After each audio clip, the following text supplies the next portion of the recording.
जय हिंद, वंदे मातरम। प्यारे साथियों और सभी साथियों को मेरा प्यार भरा नमस्कार। सभी को राम राम, जय श्री कृष्णा। साथियों, हम पढ़ रहे हैं रस। रस में अपने श्रृंगार रस खत्म हो चुका है। इसके आगे के हम रस पढ़ेंगे आज से। और बिल्कुल साथियों, ये निःशुल्क क्लास है, इसका आप जरूर से जरूर फायदा उठाइएगा। यदि आपको कोई बात समझ में नहीं आती है तो आप मुझे कमेंट के माध्यम से जरूर पूछिएगा कि यह बात मेरे समझ में नहीं आई। एक बार पुणे में आप सभी साथियों का आज क्लास में स्वागत करता हूं। और प्रिय साथियों, अपनी क्लास में चल रहा है, क्लास का नाम है टॉपर क्लासेस।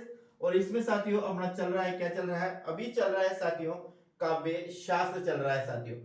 काव्य शास्त्र है, काव्य शास्त्र में रस चल रहे हैं। इसके बाद साथियों अपन पढ़ेंगे हिंदी साहित्य का इतिहास भी पढ़ेंगे, हिंदी व्याकरण पढ़ेंगे, हिंदी साहित्य का इतिहास भी पढ़ेंगे, शिक्षण विधियां भी पढ़ेंगे और भाषा विज्ञान भी पढ़ेंगे। साथ साथ साथियों बीए और एमए लेवल का जो सिलेबस है, फर्स्ट ग्रेड और सेकंड ग्रेड का, वो भी हम पढ़ेंगे साथियों। तो साथियों शुरू करते हैं हम आज की क्लास को। दूसरी बात साथियों, इस चैनल पे बिल्कुल जितनी भी क्लासें हैं बिल्कुल निःशुल्क रूप से चल रही है साथियों।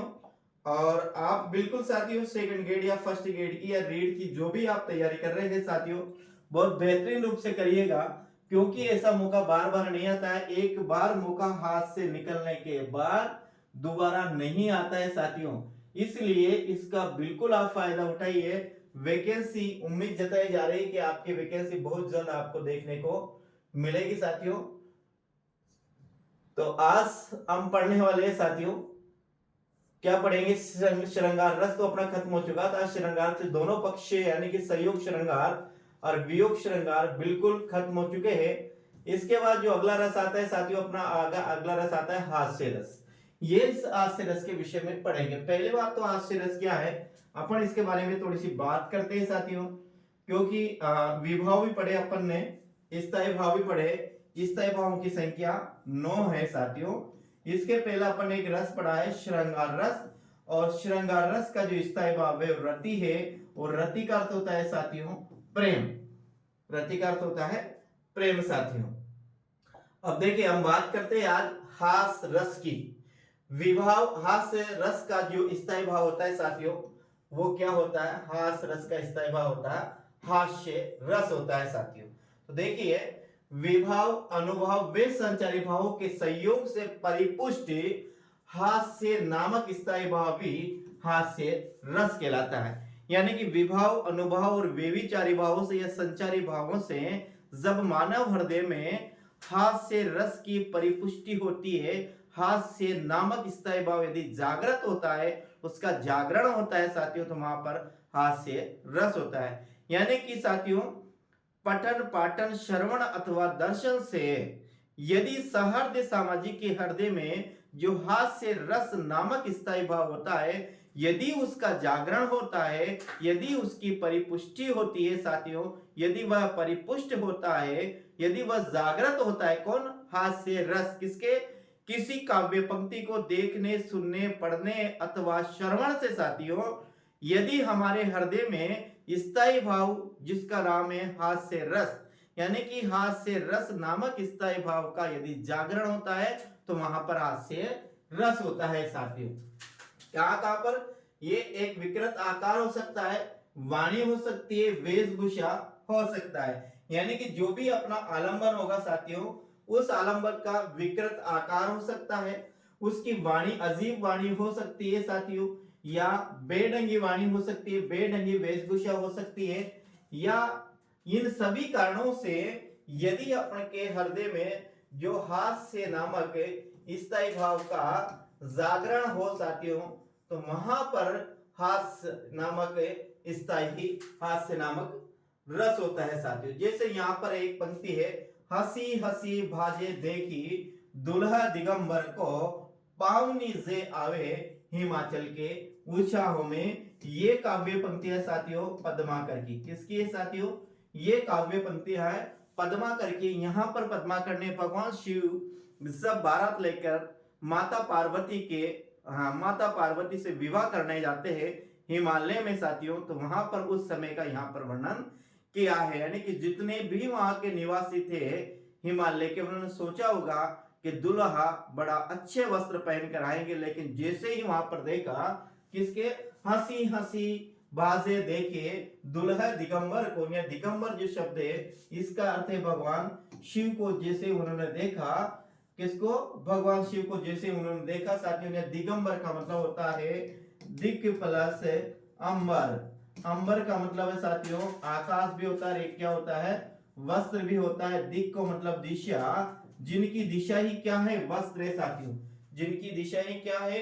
वस्त्र है। ऐसे भगवान शिव को देखकर पावनी से आए हैं हिमाचल के उत्साह में। उत्साह का मतलब होता है उत्साह, यानी माता पार्वती के विवाह के उत्साह, विवाह के समय उस उत्सव में जितने भी मेहमान आए थे साथियों, वे ऐसे भगवान शिव को देखकर जिनके गले में मुंडमाला है और उनके सिर गले में मुंडमाला है, गले में सांप है, सिर पर साथियों गंगा विराजमान है, चंद्रमा विराजमान है और उन्होंने बिल्कुल साथियों अर्धनग्न अवस्था में है, शरीर पर बस में चढ़ाए हुए हैं।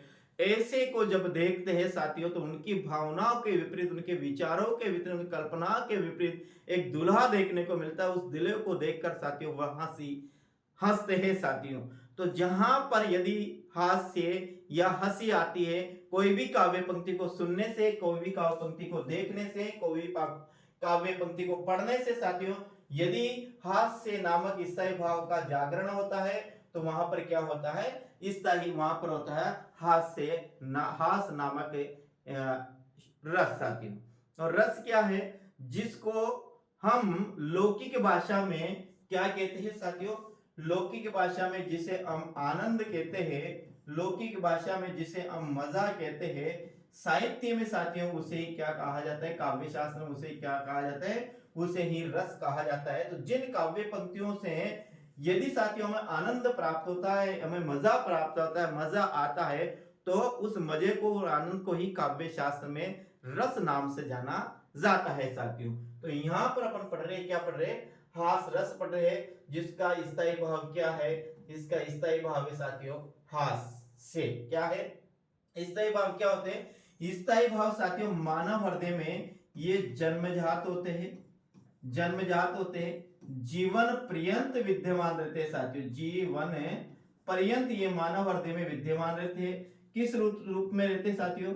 ये वासना रूप में रहते हैं। किसमें? वासना रूप में रहते हैं और सुषुप्त अवस्था में विद्यमान रहते हैं साथियों। और इनको जगाने के लिए किसकी आवश्यकता पड़ती है? इनको जगाने के लिए विभाव की आवश्यकता पड़ती है साथियों। विभाव का अर्थ होता है साथियों कारण। इनको जगाने की किसकी आवश्यकता पड़ती है? कारण की आवश्यकता पड़ती है। तो साथियों यहाँ पर विभाव क्या है? यहाँ पर आलंबन क्या है? यहाँ पर आलंबन है भगवान शिव। यहाँ पर आलंबन है क्योंकि भगवान शिव को देखने से वहां के ग्रामवासियों में क्या हंसी आ रही हो। तो ग्रामवासी क्या है? आश्रय है साथियों। ग्रामवासी क्या है? यहाँ पर आश्रय है। अब देखिएगा इस उदाहरण को ध्यान से समझिएगा। देखिए यहाँ आश्रय है, आश्रय लोग हैं, आश्रय लोग हैं, यानी कि जो भी भगवान शिव को देखते हैं वह जो वहां पर मेहमान आए हुए हैं वे लोग आश्रय है। इसका आश्रय का मतलब होता है साथियों जिसके हृदय में स्थायी भाव का जागरण होता है, स्थायी भाव जागृत होता है, उसे क्या कहा जाता है? उसे आश्रय कहा जाता है साथियों। तो यहाँ आश्रय क्या है? लोग है। आलंबन क्या है साथियों? आलंबन शिव है। आलंबन का मतलब होता है कारण होता है साथियों। क्या होता है? कारण। जिसके कारण स्थायी भावों का जागरण होता है वह आलंबन कहलाता है। तो यहाँ आलंबन कौन है? शिव जी है। अनुभव का मतलब क्या होता है साथियों? अनुभव का मतलब होता है आश्रय की चेष्टा। आश्रय यहाँ पर कौन है? आश्रय यहाँ पर लोग है। तो लोगों के द्वारा जो कार्य किया जाता है, लोगों की जो चेष्टा है, लोगों का जो अनुभव है, लोगों के जो कार्य है, जैसे लोगों का हंसना साथियों। यहाँ पर क्या है? लोगों का हंसना क्या है? अनुभव है, उद्दीपन है साथियों। यहाँ शिव जी की नग्न अवस्था, संचारी भाव यहाँ पर चपलता है और उत्सुकता आदि यहाँ पर संचारी भाव है साथियों। तो ये पढ़ा अपन ने, क्या पढ़ा? हास रस पढ़ा। क्या पढ़ा? हास रस पढ़ा। हास रस का क्या पढ़ा? हास रस पढ़ा। और हास रस का जो स्थायी भाव होता है वो क्या होता है? हास्य रस, हास्य स्थायी भाव होता है।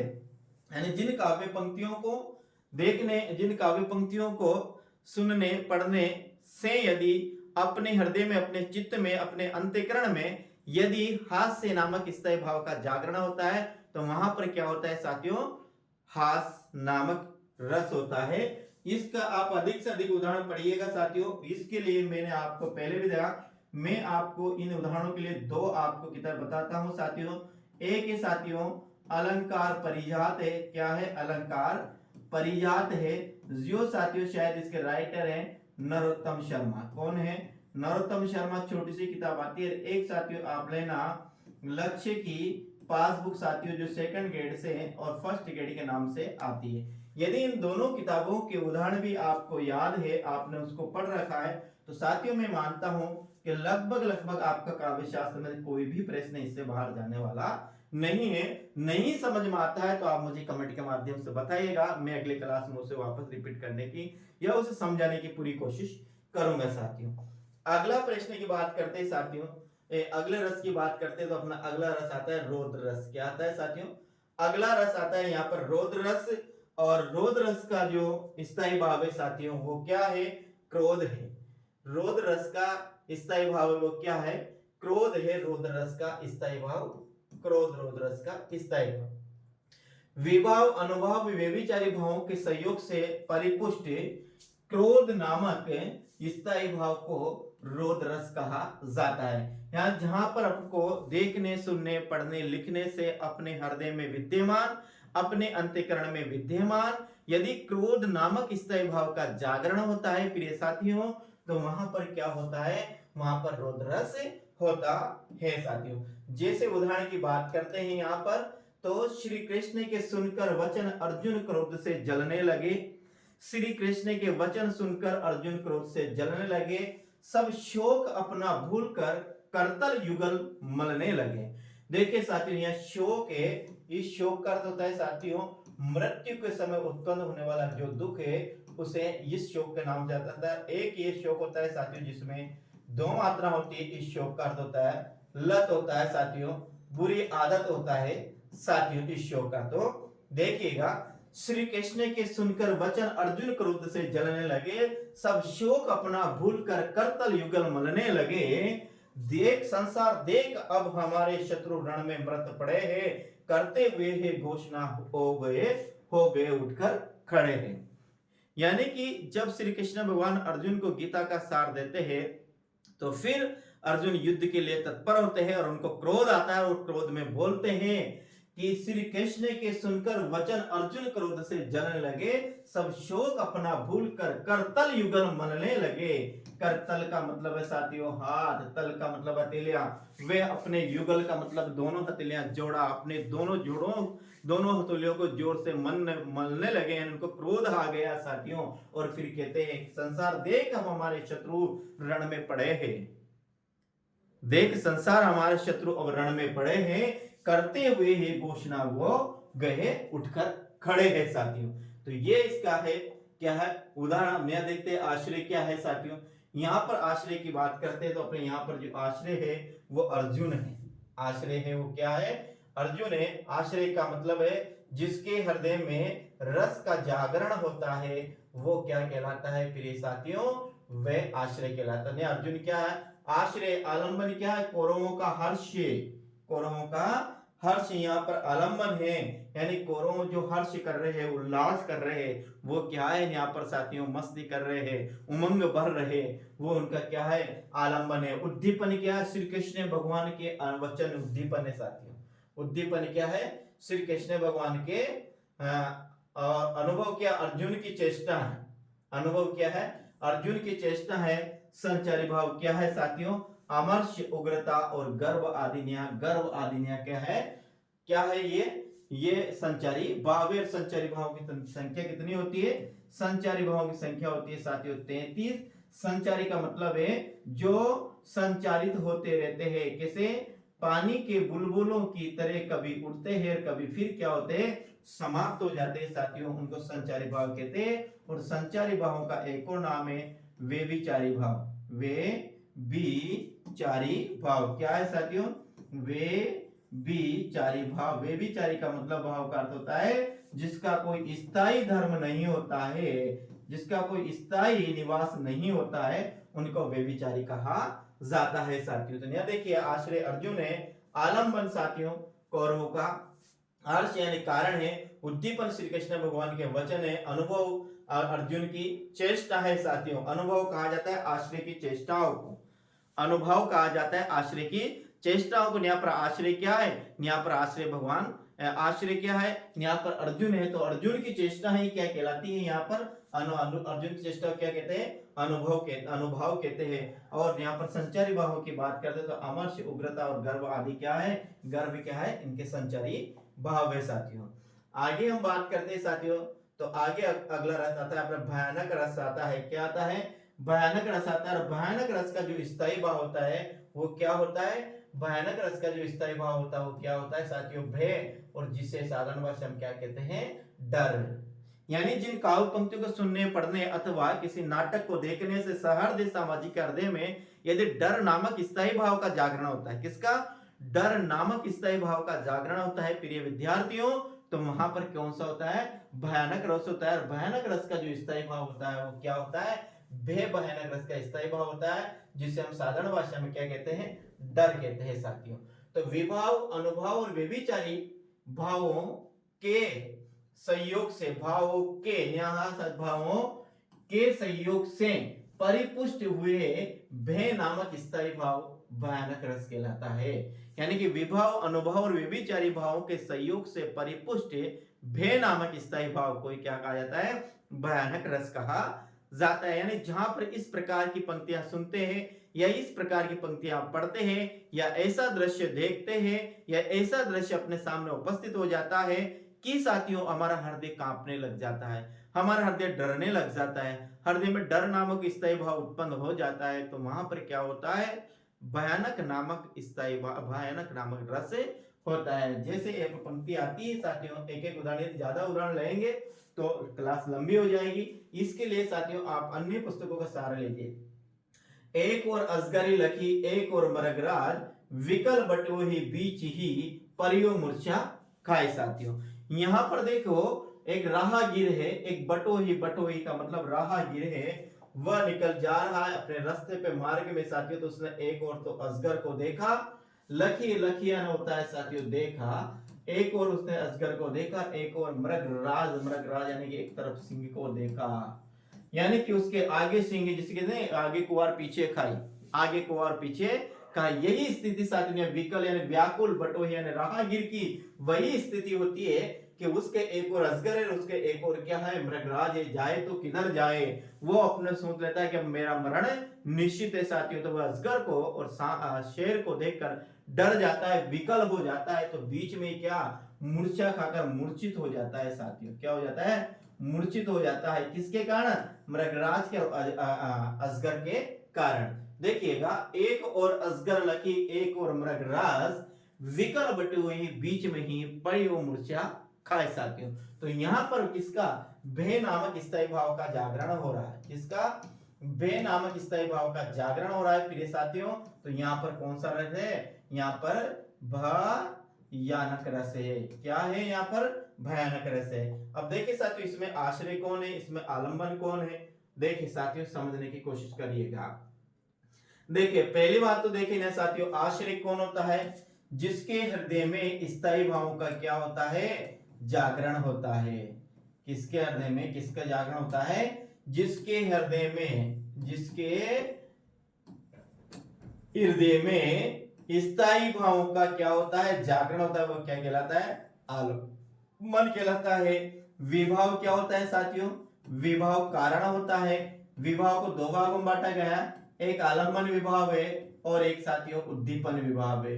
उद्दीपन विभाव को पुनः दो भागों में बांटा गया, एक आंतरिक उद्दीपन है साथियों और एक है साथियों बाह्य उद्दीपन है। आंतरिक उद्दीपन में साथियों यहाँ आलंबन की चेष्टा आती है, बाह्य उद्यम में प्राकृतिक वातावरण का वर्णन होता है, प्राकृतिक वातावरण आता है साथियों। क्या आता है, बाह्य उद्दीपन में प्राकृतिक वातावरण आता है, आंतरिक उद्दीपन में आलंबन की चेष्टा आती है साथियों। क्या आती है, आलंबन की चेष्टा। देखिए आसन यहाँ पर बटो ही है, अनुभव साथियों उसका मूर्छा। अनुभव क्या होता है, ये आश्रय की चेष्टा होती है, किसकी होती है, जो आश्रय है, आश्रय द्वारा जो कार्य किया जाता है उस परिस्थिति में जो भी वो कार्य करता है उसे ही क्या कहा जाता है, अनुभव कहा जाता है। अनुभव है यहाँ उसका मूर्छा आना। आलंबन है यहाँ साथियों अजगर है और शेर क्या है, आलंबन है। आलंबन का मतलब होता है साथियों कारण, क्या होता है, आलंबन का मतलब होता है कारण, जिसके कारण स्थायी भाव का जागरण होता है वो क्या कहलाता है? आलंबन। जिसके हृदय में स्थायी भाव का जागरण होता है वह क्या कहलाता है? आश्रय कहलाता है। और आश्रय द्वारा जो कार्य किया जाता है वो क्या कहलाता है? अनुभव कहलाता है साथियों। तो यहाँ पर आश्रय क्या है? बटोई है। अनुभव क्या है? मूर्छा आना है। आलंबन अजगर और शेर है। उद्दीपन है साथियों अजगर और शेर की प्रतिक्रिया।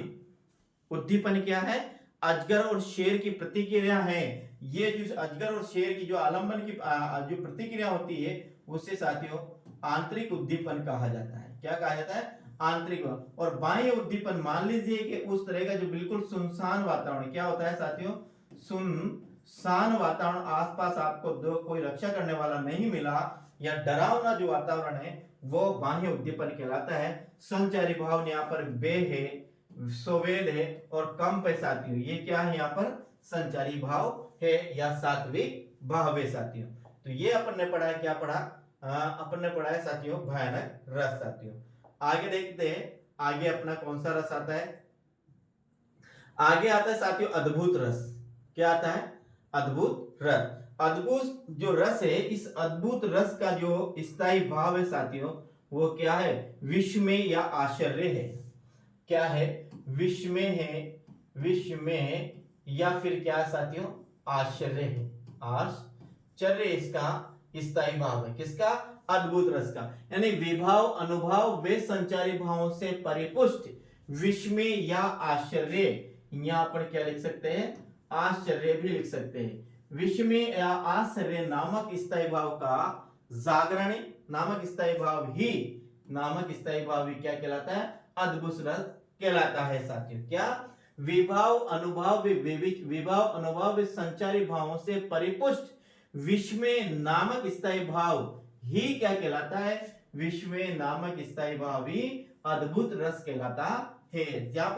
जहां अपूर्व या अलौकिक दृश्य हो, अपूर्व इसके पहले पूर्व में कभी घटित नहीं हुआ है या अलौकिक हो, इस संसार से परे हो, ऐसा दृश्य को देखने, सुनने अथवा काव्य पंक्तियों को पढ़ने से यदि व्यक्ति के हृदय में क्या विस्मय या फिर आश्चर्य नामक स्थायी भाव का जागरण होता है तो वहां पर कौन सा होता है? भयानक रस होता है साथियों। क्या होता है? भयानक रस होता है, भयानक रस होता है। देखिएगा किसका? विस्मय। जैसे अखिल भवन चर अचर सब हरि मुख में लखी मातु, चकित बही गदगद वचन विकसित द्रग पुलकात है।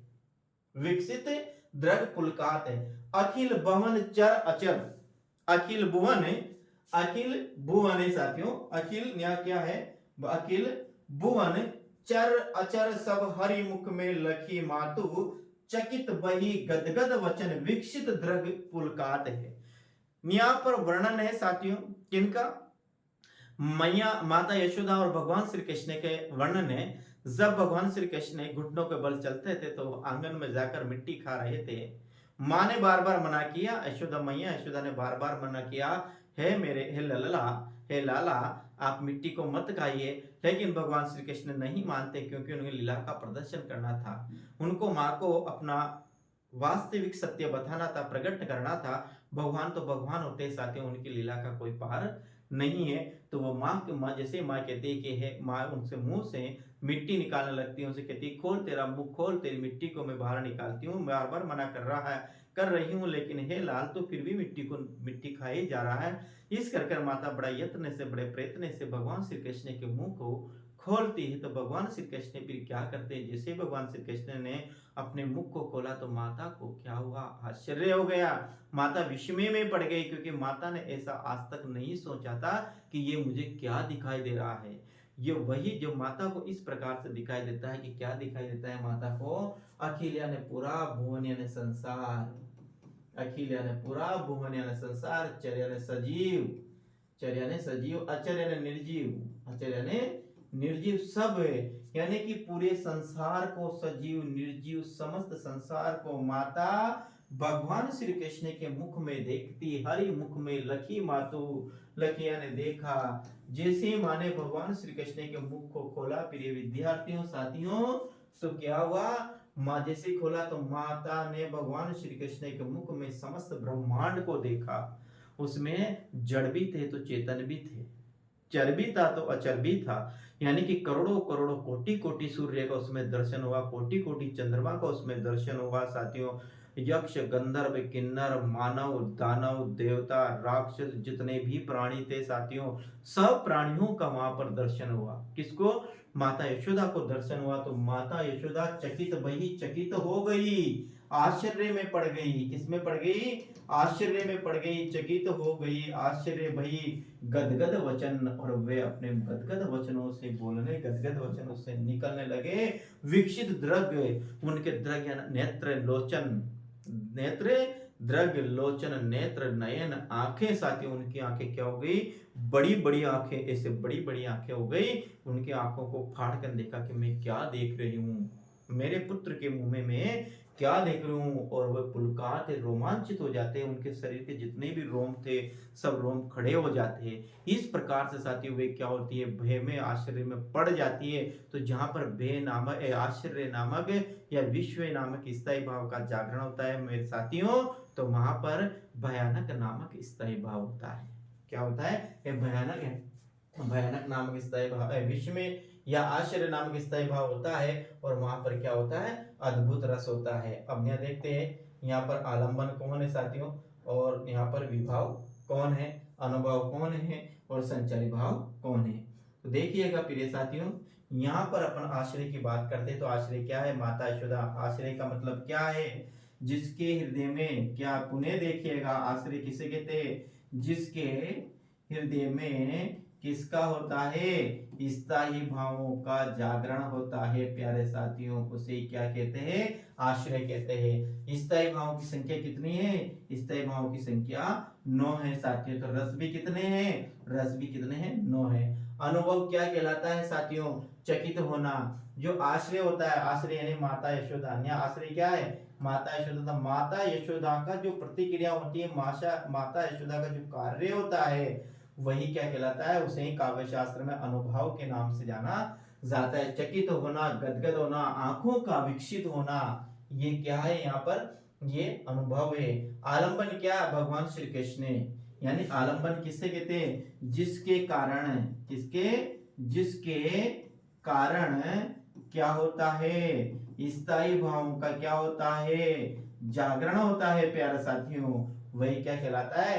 आलंबन कहलाता है। तो माता यशोदा के हृदय में सुसुप्त अवस्था में जो कौन था? आश्चर्य नामक या विस्मय नामक जो स्थायी भाव था, वो भगवान श्री कृष्ण के मुख में समस्त संसार को देखकर क्या हुआ? इनके हृदय में किसका अद्भुत, अद्भुत या आश्चर्य नामक स्थायी भाव का जागरण हुआ साथियों। तो यहाँ माता यशोदा क्या? आश्रय, और यहाँ पर आलंबन कौन है? भगवान श्री कृष्ण। उद्दीपन क्या? मुख में चराचरित, चराचरित विश्व, यानी चर और अचर। चराचर का मतलब है चर और अचर, चर और अचर संसार। चराचर का मतलब है चर और अचर, जीव और निर्जीव, हाँ साथियों, सजीव और निर्जीव विश्व का दर्शन पाकर। और यह संचारी भाव क्या? त्रास नामक संचारी भाव है साथियों। यहाँ पर क्या है?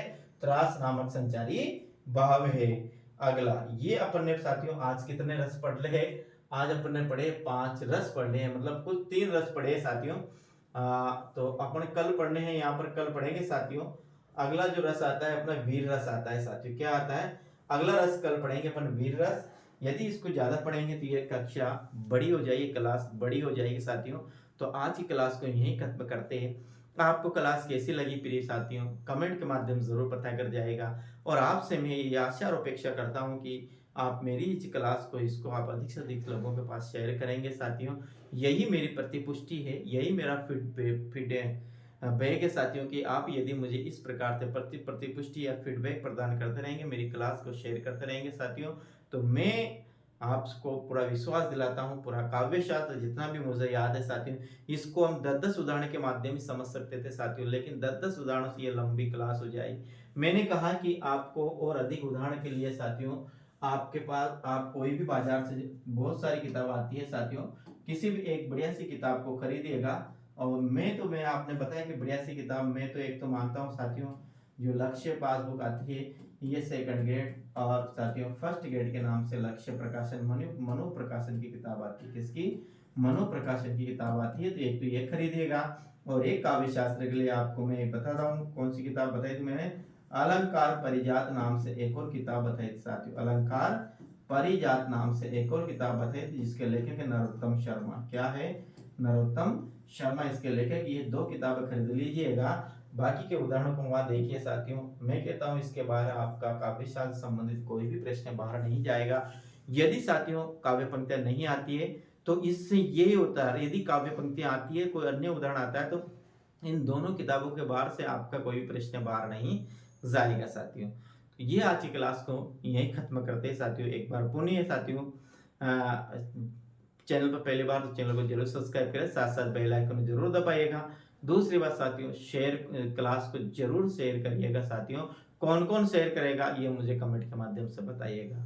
तो जय हिंद, वंदे मातरम साथियों, राम राम, गुड नाइट। मिलते हैं कल पुनः अगली क्लास में। राम राम प्रिय साथियों।